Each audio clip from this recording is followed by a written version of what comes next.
Washington کے ایوانوں میں صف ماتم، تل ابیب کے دفاعی حصار میں زلزلہ۔ ناظرین، مشرق وسطیٰ کا وہ مہرہ جس پر امریکہ دہائیوں سے رجیم چینج کی چالیں چل رہا تھا، اسی مہرے نے آج بساط الٹ دی ہے۔ ایران نے سپر پاورز کے منہ پر ایک ایسا جیو پولیٹیکل تمانچہ مارا ہے جس کی گونج آنے والی کئی صدیوں تک سنائی دے گی۔ یہ کوئی گیدڑ بھپکی یا پھر روایتی سیاسی بیان نہیں ہے، یہ 21ویں صدی کے نئے ورلڈ آرڈر کا وہ خونی روڈ میپ ہے جو وائٹ ہاؤس کے تکبر کو خاک میں ملانے جا رہا ہے۔ ایرانی سپریم لیڈر کے براہ راست حکم پر پارلیمنٹ کے اسپیکر باقر کالیباف نے ایک ایسا اعلان کر دیا ہے جس نے پینٹاگون کے سسٹم کو ہینگ کر دیا ہے۔ مسلم ممالک کا ایک ایسا عسکری اتحاد، ایک ایسی ملٹری مٹھی جو اسرائیل کی اسٹریٹجک موت بنے گی، آذربائیجان سے لے کر لبنان تک اور خلیج کے ساحلوں سے واشنگٹن کے اقتدار تک تھتھلی مچ چکی ہے۔ اس ویلاگ میں مڈل ایسٹ کا تیزی سے بدلتا ہوا سنسنی خیز منظرنامہ آپ کے ساتھ شیئر کریں گے۔ آپ دیکھ رہے ہیں 92 نیوز ویلاگز اور میں ہوں فرزانہ صدیقی۔ تو ناظرین، ایران کی جانب سے ایک ایسا جیو پولیٹیکل اور عسکری بیان سامنے آیا ہے جس نے واشنگٹن سے لے کر تل ابیب تک کے ایوانوں میں ہلچل مچا دی ہے۔ یہ محض ایک روایتی سیاسی بیان نہیں ہے، بلکہ یہ 21ویں صدی کے نئے جیو پولیٹیکل منظرنامے کا ایک باقاعدہ روڈ میپ ہے جو آنے والے وقت میں خطے کی جیو اسٹریٹجک سمت کا تعین کرے گا۔ ایران کی پارلیمنٹ کے اسپیکر نے ایرانی سپریم لیڈر کے خصوصی اور براہ راست حکم پر ایک تاریخی پالیسی پیش کی ہے۔ اس پالیسی کا مرکزی نقطہ یہ ہے کہ اب وہ وقت آ چکا ہے جب تمام اسلامی ممالک، خصوصاً خطے کی اہم ترین ریاستیں، اپنے فروعی اور مسلکی اختلافات کو پس پش ڈال کر ایک عظیم اور مشترکہ فوجی اتحاد تشکیل دیں۔ یہ ایک ایسا جیو پولیٹیکل بلاک ہوگا جو نہ صرف خطے میں طاقت کا توازن تبدیل کرے گا بلکہ عالمی سطح پر امریکی بالادستی کے تابوت میں آخری کیل ثابت ہو سکتا ہے۔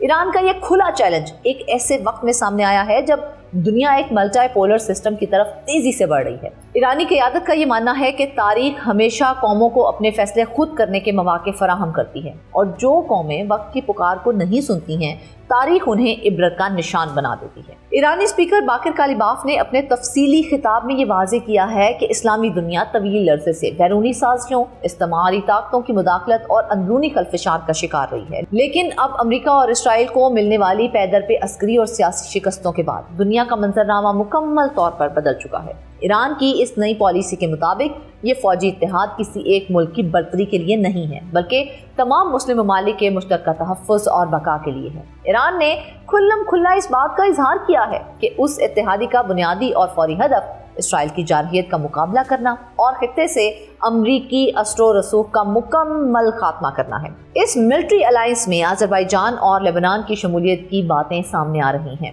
ایران کی اس دعوت میں وسعت اور گہرائی ہے۔ ایران صرف روایتی اتحادیوں تک محدود نہیں رہنا چاہتا بلکہ وہ یہ چاہتا ہے کہ اس اتحاد کا دائرہ کار مزید وسیع ہو۔ اسی لیے خصوصی طور پر آذربائیجان اور لبنان جیسے ممالک کا ذکر کیا گیا ہے۔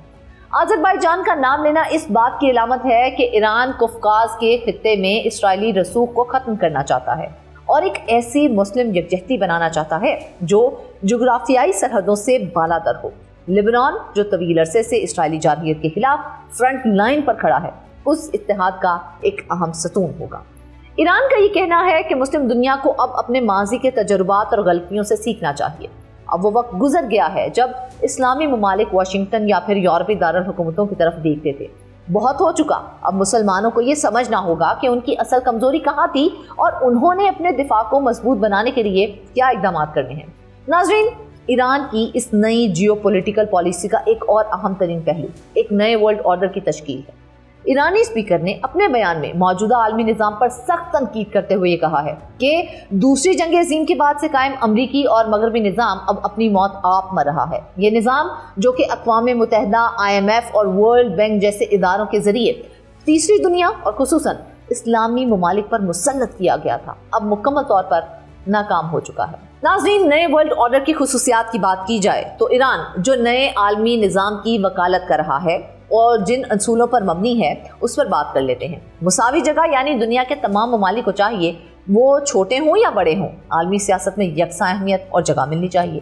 وسائل کا منصفانہ استعمال، یعنی کہ کسی بھی ملک کے قدرتی اور معاشی وسائل پر کسی بیرونی طاقت کا قبضہ نہیں ہونا چاہیے بلکہ وہ قوم کی ترقی کے لیے استعمال ہوں۔